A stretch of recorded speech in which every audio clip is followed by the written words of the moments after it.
welcome to Tech Talk Coast to Coast.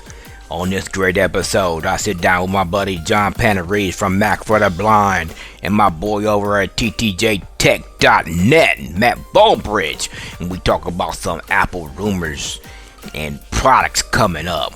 We chat about the Vision Pro and give our opinions on different things that are happening in the tech world. So sit back and enjoy this great episode on Tech Talk Coast to Coast. Let's join the conversation already in progress.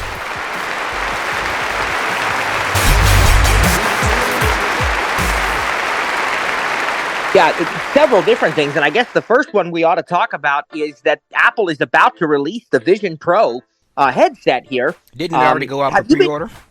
It's already out for pre-order. What is the price on those things? Starting at about $3,500. What do you mean starting? What does it go up to?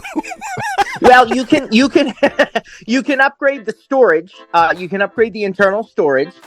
And then there are some accessories, or if you're somebody who wears, prescription eyeglasses and so on, there's some, things that you can add on there because in order to be able to use it with your glasses and so forth. So there's some upgrades. But have you seen any of the reviews about this yet? Yes, some of them. Yep. Yeah. I think one of my favorites was this. And Cliff, I don't know if you heard this. There was somebody that talked about the fact that they were using, and remember, Vision Pro has voiceover for our listeners who say, well, this isn't relevant to me. No, it has voiceover. It's accessible. But there was a review of somebody who was using, they had actually placed multiple timers above their stove in the kitchen so they could actually look around their stove, and these timers were hovering there. And the other one that I really enjoyed, which John, you alluded to, Zoom. There is a Zoom app for the Vision Pro, and it's like sitting around the table with people instead of just being online. You can actually see the people around you and look in different directions, and they're there and stuff, And it feels like it, the sound and stuff, like you're in a room with those people. Right, because the spatial audio, it's going to make it sound like they're coming from different directions too, which we already see that kind of in FaceTime on our devices now. What do you think, Cliff? I think this, and John, to me, I think it's fantastic. I would really like to get my hands on one, but I do think it's probably, and some of the reviews said this too, I do think it's still kind of not a mainstream thing, but more of a niche product that people will really like, but that not everybody's going to gravitate to. I was about to say, I feel the same way about the Vision Pro that I feel about the Mac Pro. It's not necessary for me anyway. It's like a souped up headset, and like you said, I think we talked about this yesterday in our brief conversation, that it's a huge headset, and who wants to walk around to be interactive like that? I mean, your son has a VR headset, right, Matt? Is it bulky? Well, so my son and daughter have I guess you call it Meta Quest now is the proper name for it. It used to be Oculus Quest, but yeah, it is Meta Quest. That's what Target sells. Yep, I know what they are. Right. I haven't seen one, but we sell them a lot. Yeah, and it is not meant to do everything that the Vision Pro does. I mean, it's also not the cost of the Vision Pro, as you know, but it's it's a lot less and a lot, they have fun with it. I mean, there are times that they play with it, but that's about the extent of it. Now, I think with Apple, you're going to be able to do a lot more than that, and they have ways of bringing other people into it, because they have these pass-through modes and so on. Now, but I still feel like it's going to be isolating a little. What do you think about some of the companies like Netflix and others that said it's not worth making an app for it? What's the take on that? Because I don't even know what that side of it is. Well, I mean, of course, every company is entitled to prioritize what they choose to prioritize. I think it was Steve Jobs years ago from Apple who said that, products are a package of emphasis, whatever a company chooses to work on. And I think Netflix has kind of said that that's not where they feel that the energy should be spent right now. And, I respect them for saying that. I think probably they will end up making one, because I think even though I've said this is a niche product, not a mainstream product, I think there's going to be enough people who use it. And when they use it, it's going to be really awesome. I have no doubt about that, because when Apple does something, they do it well. Well, And so I'm two things to remember. iPad. Remember when iPad first came out?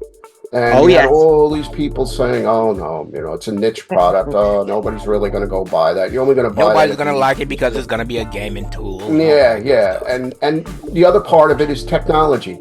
Okay, what Vision Pro is now is not going to be the same 3 years, 5 years, 10 years down the road. Exactly. That's right. I mean, you're a prime example of that because everything that John just said, that it's going to be a tool, it's not going to make it, it's only a tablet, whatever.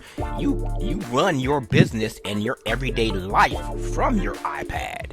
You don't use a Mac. You have one, but That's you right. probably touch it once every month, maybe to update it or make sure everything is status quo. But 99.99%. The most I ever touch it is when we're doing more with the Mac, or when I have to teach it. That's the most, so I can brush up on it. But yeah, no, I've got to say, I saw the potential in the iPad from day one, but you knew it was going to take a while for developers to see that and to get on board with it and to say, yes, we're going to make apps where you can create. And again, it took the technology some time to catch up to that too, because once we got I've been using the iPad. I started really doing that in 2018, a little bit in 17, but really in 2018, and have never looked back since then. But there's so much that's changed even since then. With having, of course, iPad OS 13 was a major shift that gave us virtually everything that the desktop could do then.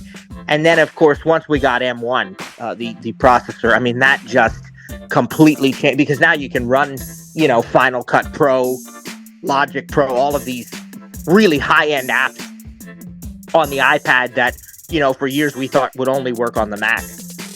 And a keyboard. If you really are a comfortable keyboard user, now you have the integrated keyboard you can use. Yeah, absolutely. Yep. So yeah, I think Vision Pro, give it some time. I want to get my hands on one at some point. Definitely. Yeah, me too.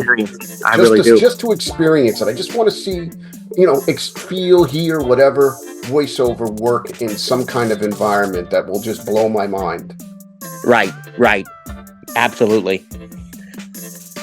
So the other big news item that I think is interesting to talk about, have a little discussion maybe, is iOS 17.4, now in beta, which is supposed to, among other things, but it's going to be a big deal in the European Union. For those who don't know, the EU has passed some regulations that are attempting, they say, to deal with what they like to call gatekeeper companies. Now these are terms that they are using, not me.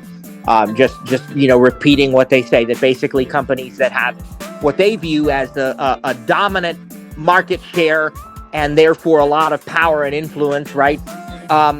They want to try to regulate this. And so they've forced companies like Apple to do things that probably Apple has never wanted to do. Well, no, probably about it. They're forcing them to allow alternate app stores in the European Union. They're forcing them to allow payment methods in these apps that are outside of the in-app purchase mechanism. They're forcing them to give you a choice of web browsers. They're even forcing them to open up the NFC chip to alternative payment systems besides just Apple Pay. And Apple is implementing this in iOS 17.4, which they've said will be coming out sometime in March. Comments on this, gentlemen? Ooh. Boy, I got to be careful here, because I usually do not get political, and I don't like to be political in these environments, but I don't like it. Sure. Yeah. I think it's a reflection of,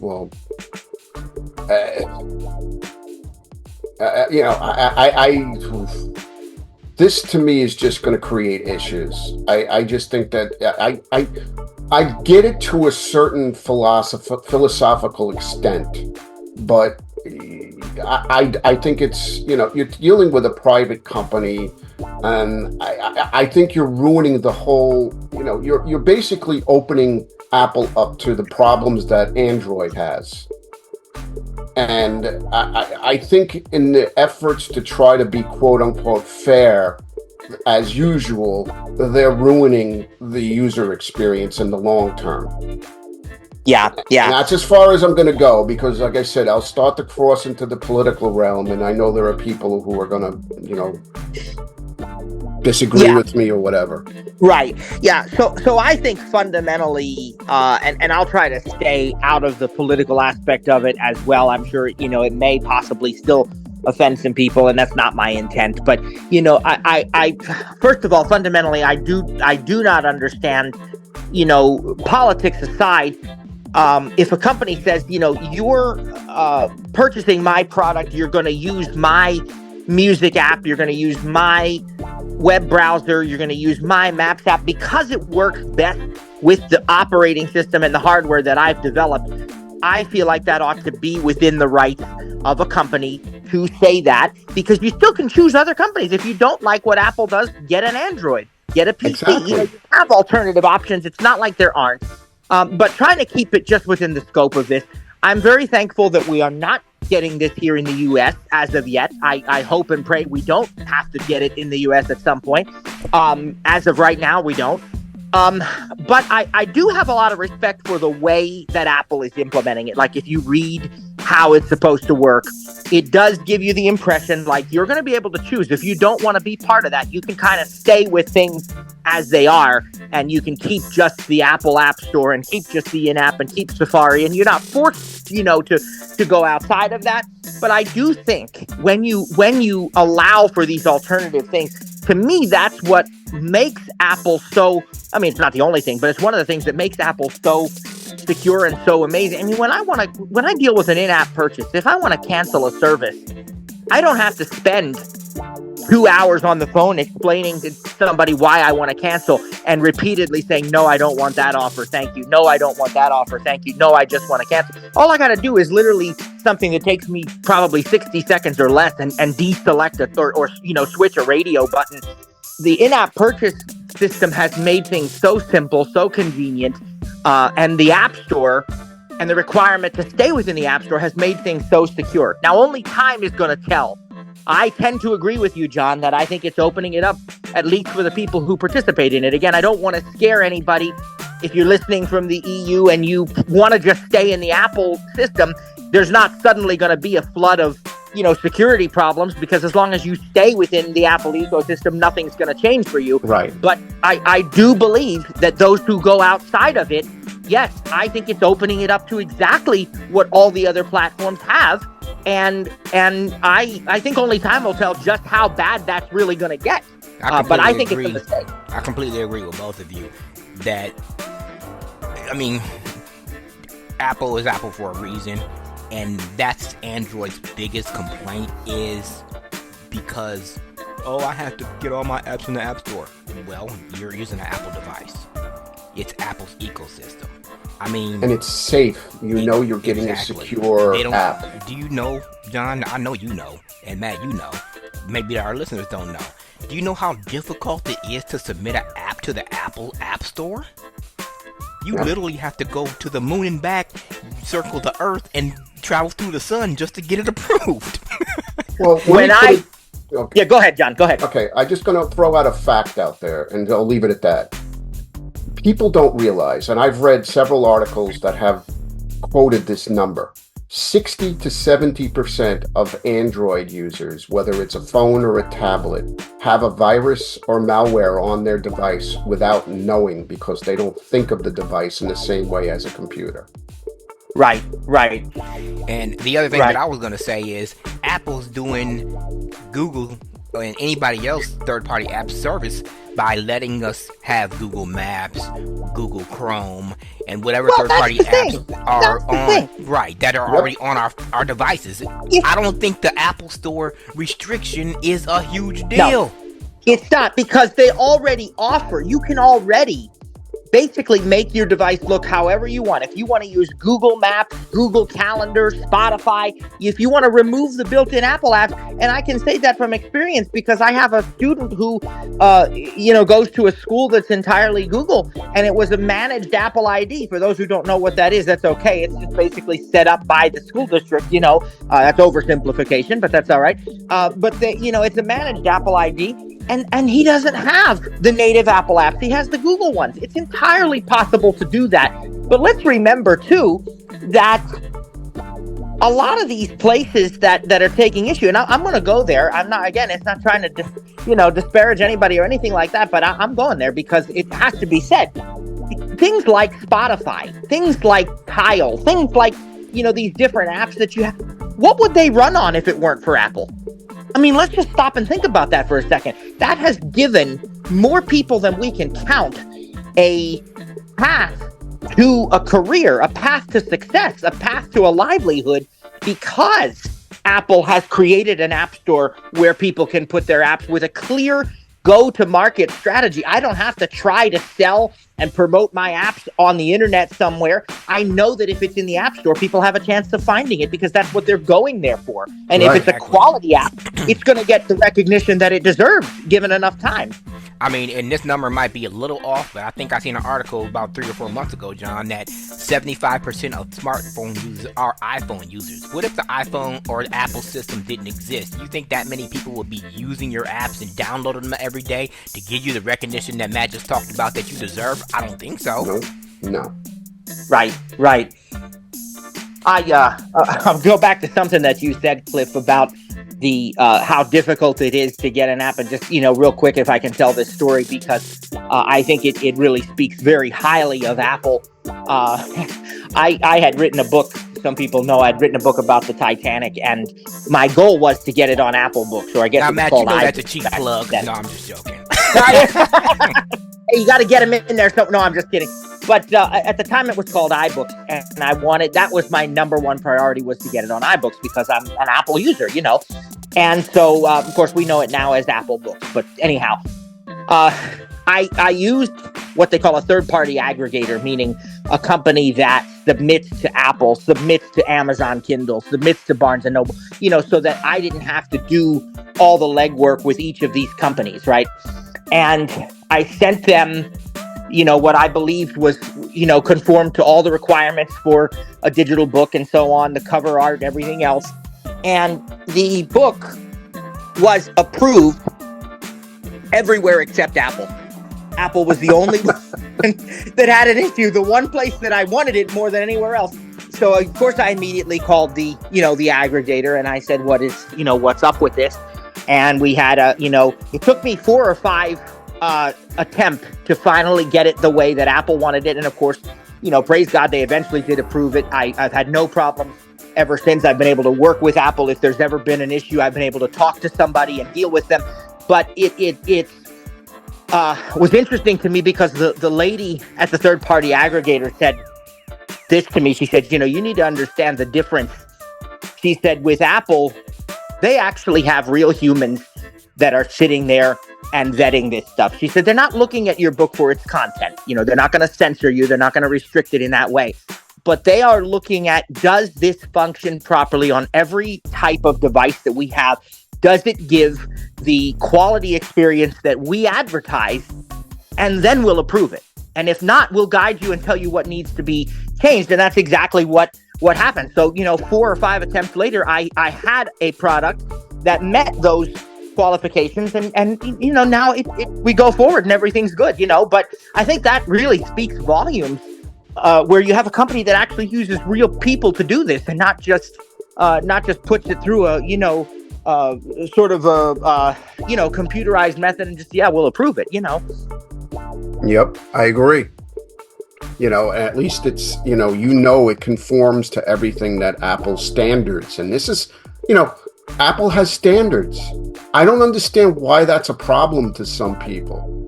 whether it's app development, books, whatever, there are standards that people have to meet to get their products out there. I think that safeguards the user population. I don't understand why some people act like that's a problem. Right. And I'm not, I'm the first to say that I'm a free market person. I'm a capitalist, whatever you want to call me. I make a living to feed myself and pay my bills. But I don't see, even within my philosophical standpoints, anything wrong with Apple having standards. Right, absolutely.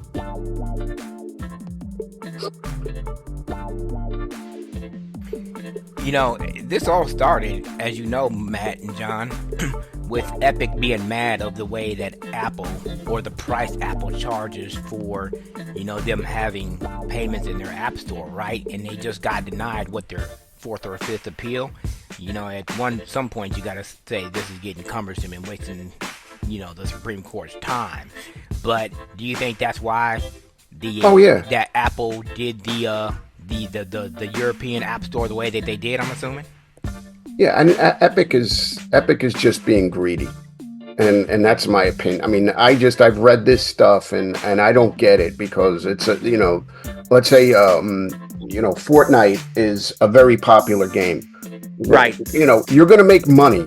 So I don't understand why you're arguing over whatever pennies, so to speak.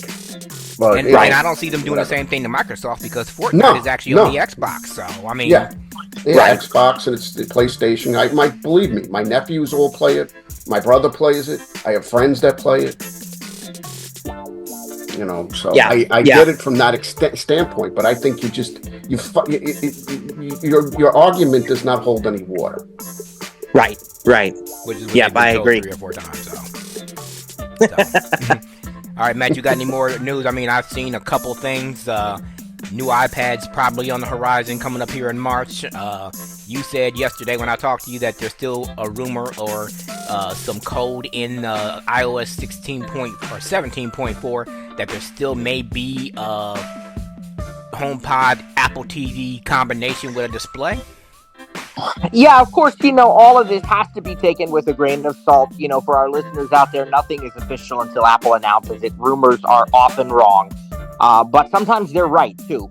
And there has been a lot of talk about the possibility that Apple may release first a HomePod with the display, something that will compete directly with things like the Echo Show and the Nest Hub and the Meta Portal and those kinds of things. And then possibly this combination device eventually that would have, an Apple TV and a HomePod and maybe a FaceTime camera or something. I mean, I think it's awesome. I use these products every day. I mean, the Apple TV and the HomePod are honestly two of my favorite, even though I like them all, two of my favorite Apple products, and they work so well individually and together. So I'm very anxious to see, what happens there. That would be cool. I would have to be tempted to buy a combo like that, because just like you, I use the Apple TV and the HomePod so much that having a combination. John, if you own those two devices, because I never really hear you talk about them. It's just the iPad, I got the HomePod when it first came out, and I've gotten like various versions of Apple TV over the years. Okay. That I end up giving to family and friends. Now, does your Apple TV work with? Because I know you have the Verizon Files, right? Yeah. Is there an app for the Apple TV for that, or do you have to use a set-top box? Okay. No. There's a app you can use. Okay. Because like I said, I've never really heard you talk about the Apple TV and HomePod, so. Yeah, no, and I would love to have an integrated device. That would be pretty darn cool. And just a cheap plug here, if you are not a fan or not know much about the Apple TV, Matt has a great series going over on his podcast called, what do you call it? It's Midwinter with the Apple TV. You're basically teaching Apple TV from the ground up. Right. And it's so funny because I never really thought, all this time we use these things every day and we're so used to them, and we have what I believe is a God-given talent for just picking this stuff up, and not really have. And I've always thought of the Apple TV as a device that really didn't need much teaching. And then when we decided to offer this little, we call it a cafe, like a mini course, I started looking at this stuff and I said, man, there's so much we could teach here. And there's so many little tricks and little things that we can show people to make this just a really awesome experience. So this course has gone quite differently in a good way than what, I think we all assumed it would just kind of be a real brief glance, but it's become so much more than that. But have you seen any rumors about a new? I saw back in November or October that they were working on an updated version of the Mac Studio, which is the midway point between the Mac Pro and the Mac Mini, right? Right. I have seen rumors about that. Nothing concrete, but yes, I've definitely seen that as well. The several new Macs that may be, in theory, introduced this year, of course. Right. Yeah. And remember, I said that I wasn't going to upgrade to my Mac Studio unless they went to unless it had an M4, which would make sense. So if they do, that's definitely something I want to get my hands on. So. Yeah. I've read it, but I don't know. Again, like Matt initially said, nothing is true until Apple actually releases it. Speaking of which, John, are you still sitting on your 2018 Mac Mini and yes, MacBook Pro? Yeah. Yep. Your MacBook Pro. I'm about to make you mad, Matt. I think John still has an Intel MacBook Pro. No. I have a MacBook Pro M1. Oh, you have an Intel, M1? Okay. Yeah, my Intel is the Mini. Oh, okay. 2018 Mini. Okay.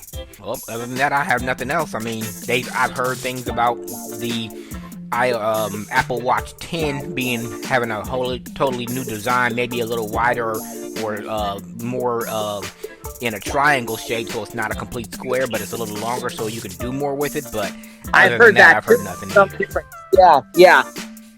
It's we have lots to think about going forward, of course, because in the fall we'll get iPhones, in spring maybe iPads, and of course I have two iPads, and I can honestly say at this moment, right? But these are the famous words I've uttered many times. At this moment, I have no intention of upgrading because both of my iPads are the right now current model. I've got the 10th generation iPad, and then I've got the iPad Pro 12.9. And that's what I heard. There's going to be a 12.9 Air, is what I heard. I did hear that too. Yeah. John, I know you got some spring courses in the works. You want to plug those here? Yeah, there's going to be in the next couple of weeks, I'm going to send out a mass email to folks. It's going to basically be a continuation of the 5-part series that I did on sort of getting people started with the Mac, and it's just going to jump into other areas that were not covered in the first 5. So is it still going to be basic, or is this going to be more advanced? No, it's going to be basic. It's just going to be basically covering some additional topics like calendar, the voiceover utility, stuff like that. It's really for people who attended the first round. You certainly can pick up more, and even if you didn't attend the first round, you can jump right in, even with basic Mac knowledge, because I will, dovetail certain things as we go along. So it's probably going to be another, 5-part thing. And so to be clear, you said your continuation with the Mac, so no iOS for you this year? No iOS. No, you guys, I don't want to reinvent the wheel.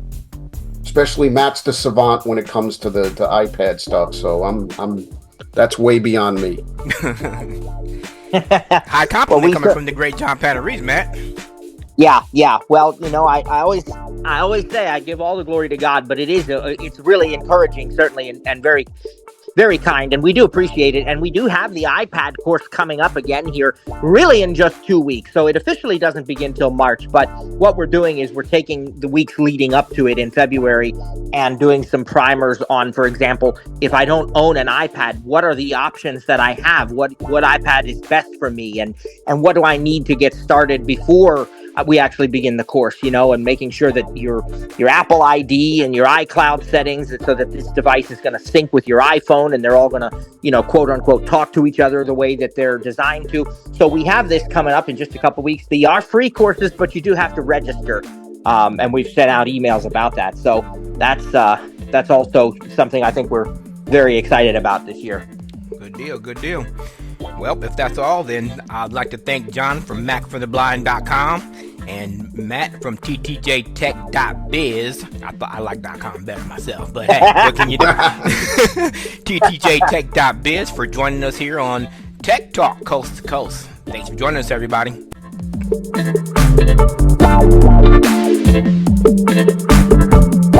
Thanks for joining today's session of Tech Talk Coast to Coast. I'd like to thank John from MacForTheBlind.com and Matt from ttjtech.biz. Check out those websites for great resources and ways to get in touch with them.